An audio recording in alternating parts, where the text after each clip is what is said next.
Hi everybody, it's your girl Shino back for episode 8, and this time we're going to cover some verbs, finally, so you can start forming your first sentences. That's exciting. So, that'll be the goal by the end of this episode, is you'll be able to form your own sentences. Make sure to join the Discord if you're interested in learning the language, that's in the description. Subscribe if you want to keep up with these channel updates. Check out the website, and that's linked in the description below, and without further ado, let's get into verbs. So the first thing you need to know is that much like adjectives and adverbs, verbs are gendered as well. So here are the three endings. Masculine is lo, feminine is nya, neutral is be. And just from knowing these three, you can actually take that and apply it to words that we learned a few episodes back. So for example, to live, we take life, nyezan, and we stick one of these three on the end. I'm going to pick nya for obvious reasons. So nyezan nya, or to die is we take death, that's mule, nya. Or to make noise, we take a sound, and that's ayakmonya. So those are the three basic ones.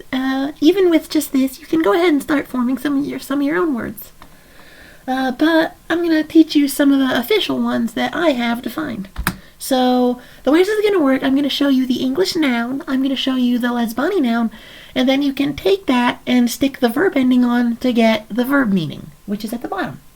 So for example, this first one, keshak, that means motion, and you can stick one of the verb endings on, and that turns it into to move.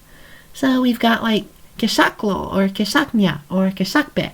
Like, all those mean to move from keshak, which is motion. Next is uyayi, which is the word for like a stroll or a walk, and that means to walk when you stick a verb on. So there's that. To swim, kolimpo plus your verb ending, and kolimpo by itself is a swim. Like, there's not too many ways you can turn to swim into a noun other than just a swim. So that's kind of the one I had to go with. Ayaro, that is the word for speech, and when you stick a verb ending on, that becomes to talk or to say.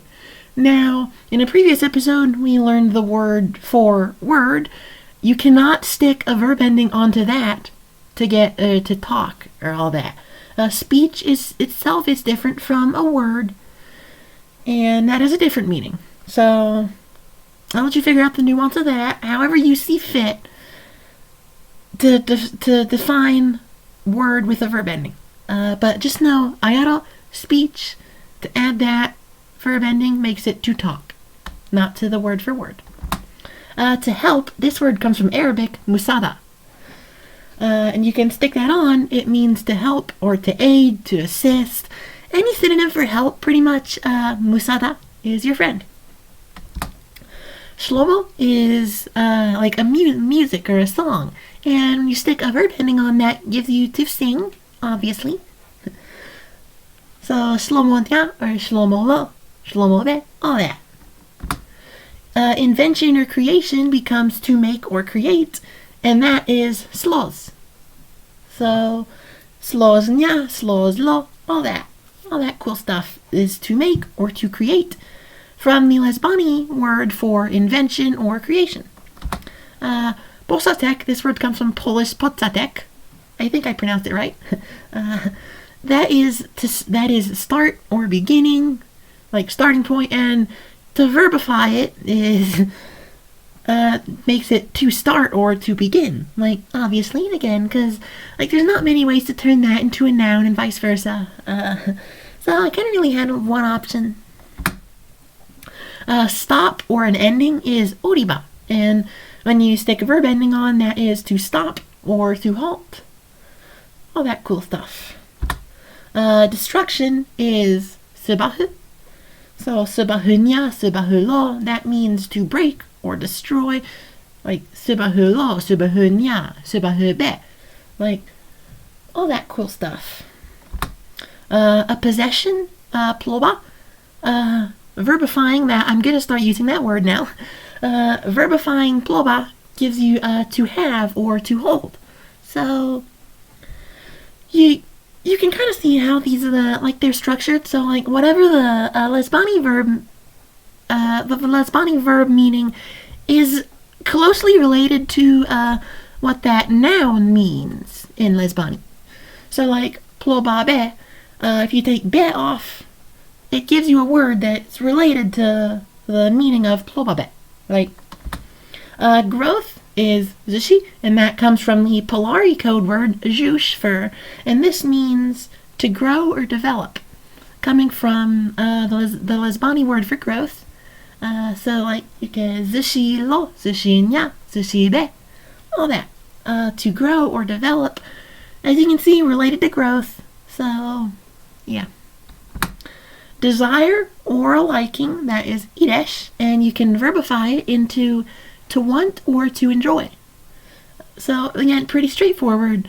Like if you like something, you iresh nya it, or iresh lo, or iresh be, whatever you identify as. I don't judge. That's why I'm making all these little fancy cases that change depending on your identity. Sight is yonglo, and that gives you to look or to seek. And with the masculine verb ending, it's yonglo lo, which kind of fun to say, but yonglo nya, yonglo be. Pretty much. So, asokyo is location, and when you verbify it, it becomes to find or to locate. Pretty simple. Asokyo lo, asokyo nya, asokyo be. All that. Like, I like to think it's a pretty straightforward system. And now we're getting into the tense. There are 3 words, mel, kat, and pun. So mel is the present tense. No, sorry, mel is the past tense, sorry. Kat is the present tense. And then pun is for future tense. We have could is ria, and ria can also double as can. Like I can do that, or I could do that. Like those are the same word. Should is yok, as in like I should do that. And then would is slu. So these three words are the exception to the tense words. So if you use ria, you don't have to use mel and all that. So, or if you use yok, you don't have to use mel, all that cool stuff. And then these last 3 words are just no, ori, and gri, which are like little modifiers you can add to some words and verbs. So no, ignore the noise in my background. Ignore noise in the background if you can hear it. Someone just walked in the room. So no is not. No is not. So as in I cannot do that. You can use ria no. That works. It has to be ria no though, not no ria. Just keep that in mind. Wow is ori, and that is like when you're saying so like wow this something else. So like that's ori, and that comes after the verb as well. And then gri is to become, and you stick this after a noun or an adjective, something like that, to show that whatever it was is becoming whatever the noun is. So let's do a bit of quiz time. So musadalo. I'll give you a minute to translate that.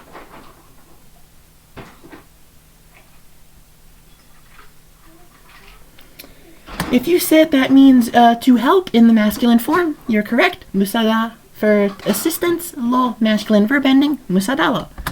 2, oribanyanol. I'll give you a minute to think about this.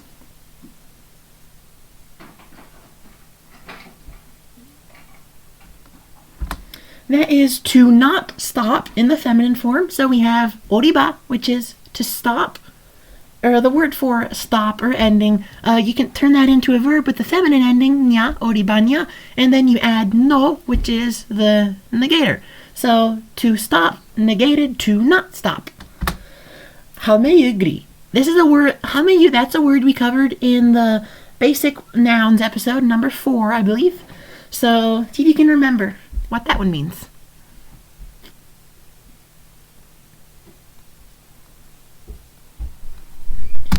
Okay, so hamayu is the word for shadow, and if we become shadow, that means it is becoming dark. So hamayu gri means to become dark.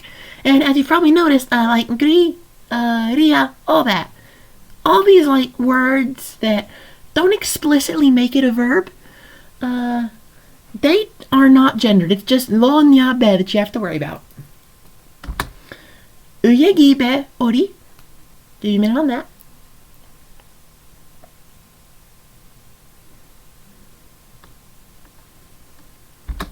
while walking in the neutral form. So uyegi for a stroll, we turn that into a neutral verb by adding be, and then ori to make it the like the while, like the causative one. Like so while walking in the neutral form. Nakyashugri.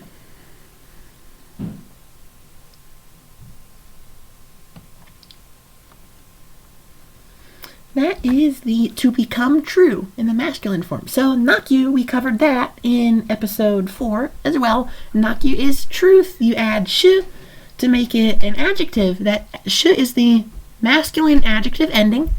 And then you add gri to tell that it becomes that. So nakyu, truth. We add shu to make it masculine. To become true, gri. And then that is become. So let's try a sentence. Now that we know some words, let's try a sentence, see if we can understand it. Shlomo me kelami Shlomo nyamel.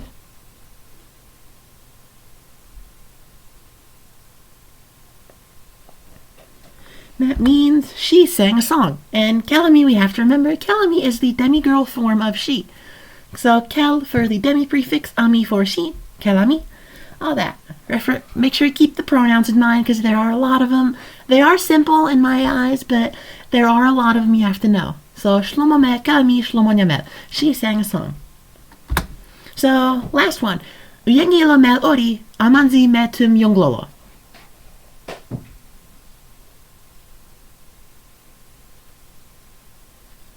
That is, I saw water while walking. Now, I'm sure you'll notice from this sentence, we don't have the past tense modifier on yonglolo. And that's a feature of the grammar. So if you add mel to a verb, every verb after that, until you hit another tense marker, is in the past. That's why there's a present tense marker. So you can switch it back. And again, this if you add mel here, so this mel lasts the whole sentence. Like mel, it'll stop when it hits another tense modifier or the end of sentence. So a new sentence starts a new tense thing. And if there is no tense specified, then it is assumed to be present unless a verb tense modifier beforehand tells it otherwise. So yeah, thank you so much for watching. I know this was a bit of a longer one, a bit of a more complicated one, but this isn't Lisa 1 anymore. This is Lisa 2, right about the middle of it. So I can feel like I can start getting a little bit more complicated. Next episode, we're going to learn how to ask some questions. Ask and answer them. I couldn't fit that in one line, so I just put asking. Make sure to join the Discord if you're interested in learning the language. Subscribe to the channel if you want to keep up with these updates. The website is in the description. So is the Discord. You don't need a link to subscribe to the channel because the button is below the video on this site. Don't need to link to the site you're already on. So, yeah, that'll about do it for the day. And I hope to see you next time. Shino out. Akyari!